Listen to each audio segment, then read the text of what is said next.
সংশোধন বা নতুন কার্ডের স্ট্যাটাস কি আজ রিজেক্টেড দেখাচ্ছে?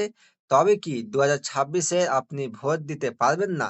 শুনানিতে যাওয়ার পরও কেন আপনার ফর্ম বাতিল হলো? আধিকারিকরা কি আপনার সাথে ভুল করলেন? নবান্ন এবং নির্বাচন কমিশনের সেই একটি গোপন নিয়ম কি আপনি কি জানেন? যা করলে বাতিল হওয়ার নামও লিস্টে ফিরে আসবে। ২৮ তারিখের ফাইনাল লিস্টের আগে হাতে থাকা এই শেষ ৩ থেকে ৪ দিন আপনি ঠিক কি করবেন? এই প্রতিটি প্রশ্নের উত্তর আজকের আমি এই ভিডিওতে আপনাদের দেব। তাই ভিডিওটি তোমরা শুরু থেকে শেষ পর্যন্ত দেখুন। আপনাদের সবাইকে কাশি টেক ফলো চ্যানেলে স্বাগত। আজ হচ্ছে ২৪শে ফেব্রুয়ারি। তো বন্ধুরা, গত দুদিন ধরে আপনারা অনেকেই আমাকে কমেন্ট করছেন এবং মেসেজ পাঠাচ্ছেন যে দাদা, সব ঠিক থাকা সত্ত্বেও আমাদের স্ট্যাটাস রিজেক্ট হয়ে গেছে কেন? আপনারা অনেকেই কান্নাকাটি করছেন যে এবার হয়তো আর নাম উঠবে না। আমি আপনাদের কথা দিচ্ছি, ভিডিওটি শেষ পর্যন্ত দেখুন, কারণ রিজেক্ট হওয়ার পরও নাম তোলার একটি শেষ রাস্তা এখনো খোলা আছে, যা আমি আজ আপনাদের সামনে ফাঁস করব। তোমরা যদি আমার চ্যানেলে নতুন হয়ে থাকো, চ্যানেলটিকে সাবস্ক্রাইব করে পাশে থাকা বেল আইকনটি অন করে দিবেন। চলুন ভিডিওটি শুরু করি। তো দেখুন যে কেন আপনার আবেদন বাতিল বা রিজেক্ট হলো, এর কারণটা কি? তো দেখুন, আগে ঠান্ডা মাথায় বুঝুন কেন অফিসাররা আপনার নাম কাটলেন। মূলত ৩টি টেকনিক্যাল কারণে এবার সবথেকে বেশি রিজেক্ট হয়েছে। এক হচ্ছে আপনার আপলোড করা ডকুমেন্ট অস্পষ্ট ছিল। ২ হচ্ছে বিএলও আপনার বাড়িতে গিয়ে আপনাকে খুঁজে পাননি, এবং ৩ হচ্ছে যে একই নথি একাধিকবার আবেদন। যদি আপনার ক্ষেত্রেও এমনটা ঘটে থাকে, তবে ভয় পাবেন না, সমাধান আছে।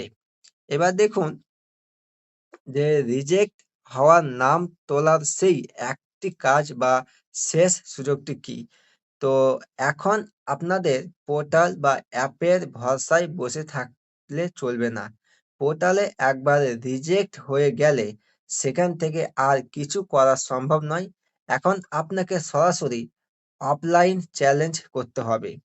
নিয়মটি হলো, আপনার রিজেক্ট হওয়া ফর্মের স্ক্রিনশট এবং অরিজিনাল নথি নিয়ে আজই আপনার এলাকার ইআরও, মানে হচ্ছে ইলেকশন রেজিস্ট্রেশন অফিসার, বা মহকুমা শাসকের, মানে হচ্ছে এসডিও দপ্তরে যেতে হবে। সেখানে গিয়ে আপনাকে একটি রিভিউ অ্যাপ্লিকেশন জমা দিতে হবে। মনে রাখবেন, ২৮ তারিখ ফাইনাল লিস্ট পাবলিশ হওয়ার আগে পর্যন্ত অফিসারদের হাতে ক্ষমতা থাকে আপনার জন্য পুনরায় যাচাই করে লিস্টে অন্তর্ভুক্ত করার। যদি আপনার নথি সঠিক থাকে, তবে তারা সেখান থেকে আপনার নাম অ্যাকসেপ্টেড করে দিতে পারবেন। এবার দেখুন যে শেষ ৪ দিনের বিশেষ সতর্কতা কি? ২৮ ফেব্রুয়ারি ফাইনাল লিস্ট আসার আগে এই শেষ কয়েকটা দিন খুবই গুরুত্বপূর্ণ। যাদের স্ট্যাটাস এখনো পেন্ডিং দেখাচ্ছে বা রিজেক্ট হয়েছে, তাদের তারা দেরি না করে এখনই আপনার বিএলওর সাথে যোগাযোগ করুন। অনেক সময় বিএলওর কাছে ম্যানুয়াল আপডেটের অপশন থাকে। আপনি যদি প্রমাণ করতে পারেন যে আপনি যোগ্য ভোটার, তবে কমিশন আপনার অধিকার কেড়ে নিতে পারবে না। আপনার মধ্যে কার কার রিজেক্ট হয়েছে এবং কার কার পেন্ডিং আছে, এখনই কমেন্ট করে জানান। আমি আপনাদের প্রত্যেককে রিপ্লাই দিয়ে সাহায্য করার চেষ্টা করব। তো চিন্তা করবেন না, আমি আপনাদের সাথে আছি। আজকের এই রিজেক্ট হওয়ার সমস্যার সমাধান নিয়ে যদি আরো বিস্তারিত ভিডিও লাগে, তবে অবশ্যই কমেন্ট করে জানান। বিকেলের ভিডিওতে আমি দেখাবো আধার ভোটার লিঙ্ক না থাকলে আপনার কার্ড কি সত্যিই বাতিল হবে। তাই সেই ভিডিওটি দেখতে একদম ভুলবেন না।